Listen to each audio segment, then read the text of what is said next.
இவர் இந்த பள்ளத்தாக்குக்கு வராரு.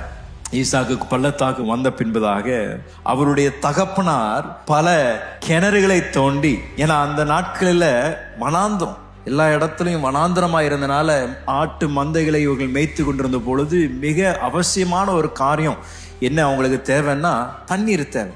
தண்ணீர் இருந்தாலும் ஒரு இடத்துல அவர்கள் தங்கக்கூடிய ஒரு வசதிகளை ஏற்படுத்த முடியும். தண்ணீர் இல்லாத இடத்தில் அவர்கள் தங்கி இருக்க முடியாது. ஆகையால் ஈசாக்கு என்ன பண்றாருன்னா, தன்னுடைய தகப்பன் பல கிணறுகளை தோண்டி இருந்ததுனால அந்த கிணறுகளை இந்த பெலிஸ்தியர்கள் என்ன பண்ணியிருந்தாங்கன்னா அதை அடைத்து வைத்திருந்தார்களாம்.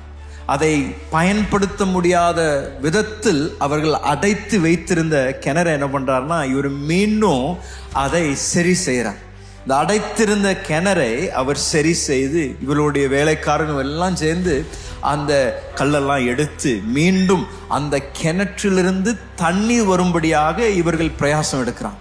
இந்த தண்ணீர் அந்த கிணற்றிலிருந்து பாய்ந்து வந்த உடனே என்ன நடக்கின்றது என்று வேதம் சொல்லினா, அதுவரைக்கும் எவனோ அதை குறித்து எந்த ஒரு கவனமும் செலுத்தாத இந்த ஆட்கள், ஏன்னா இந்த கிணறு அங்கதான் இருந்தது, எவ்வளோ வருடங்கள் அந்த இடத்துல தான் இருந்தது, யாரும் அதை குறித்து கவனிக்கல, யாரும் அதை குறித்து எந்த ஒரு பிரயாசம் எடுக்கல.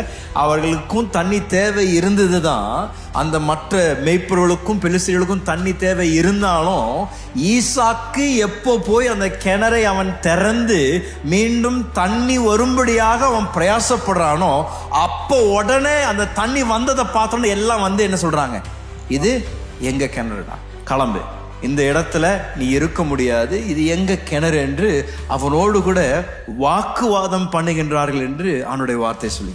இங்கேதான் ஈசாக்குடைய குணம் வெளிப்படுகின்றது. அந்த இடத்துல அவன் நின்று உரிமையோடு கூட அவன் சண்டை போட்டிருக்கலாம்.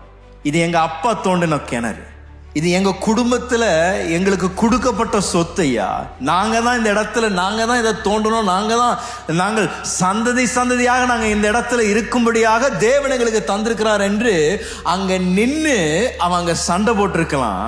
ஆனா ஈசாக்கு என்ன பண்றாருன்னா, அவங்க கேட்டோன்னே சரிந்தா வச்சுக்கோ நான் போறேன் என்று அவன் பிரயாசப்பட்டு அதற்காக எவ்வளோ முயற்சிகள் எடுத்து அந்த இடத்துல தண்ணீர் வர வைத்தும் அந்த இடத்தில் வாக்குவாதம் நடந்த உடனே அதை விட்டுட்டு அவன் கடந்து போகக்கூடிய ஒரு மனிதனாக இருக்கேன். அநேக நேரத்தில் நம்மளுடைய வாழ்க்கையில கூட இந்த அற்புதமான ஈசாக்கு செய்த இந்த செயலை நம்மளுடைய வாழ்க்கையிலும் பின்பற்றுவது தேவனுடைய மகிமைக்கு நாம் செய்வது அவசியம். சில நேரத்தில் வாக்குவாதம் ஏற்படும் பொழுது, சில நேரத்தில் உங்களுடைய உரிமைகளை மற்றவர்கள் பறிக்கும் பொழுது, உங்களுக்கென்று வைத்திருந்த ஒரு இன்கிரிமெண்டா இருந்திருக்கலாம், உங்களுக்கென்று வைத்திருந்த ஒரு சொத்தா இருந்திருக்கலாம், உங்களுக்கென்று வைத்திருந்த சில ஆசீர்வாதங்களா இருக்கலாம், அது மற்றவர்கள் வந்து பலவந்தம் படுத்தி உங்களிடத்திலிருந்து அது பிடுங்கினாலும் தேவ பிள்ளைகள் அந்த இடத்தில் செய்ய வேண்டிய ஒரு அற்புதமான ஒரு காரியம் என்னன்னா, சரி வச்சுக்கோங்க, எடுத்துக்கோங்க, அதானே வேணும், எடுத்துக்கோங்க, எடுத்துட்டு போங்க, எனக்கு இல்லைனாலும் பரவாயில்ல என்று விட்டு கொடுக்கும் பொழுது தேவன் அதை பார்க்கின்றார். அதை பார்க்கின்ற தேவன் நிச்சயமாக நீங்கள் அவருக்காக, அவருடைய நாமத்திற்காக என்னத்தெல்லாம் விட்டு கொடுக்குறீங்களோ அதை ஒன்று விடாமல் உங்களுடைய வாழ்க்கையில மீண்டும் 100 மடங்கு தேவன் திரும்பி தர அவர் வல்லவராக இருக்கிறார். ஐயா, தேவனுடைய வார்த்தை தான் சொல்லுகின்றது. அவர் ஒரு பந்தியை ஆயத்தப்படுத்துறாராம். இந்த பந்தியை ஆயத்தப்படுத்துகின்ற தேவன் ஏதோ ஒரு ரகசியமான ஒரு அறையில யாரும் பார்க்காத ஒரு இடத்துல அந்த பந்தியை ஆயத்தப்படுத்துதில்லை.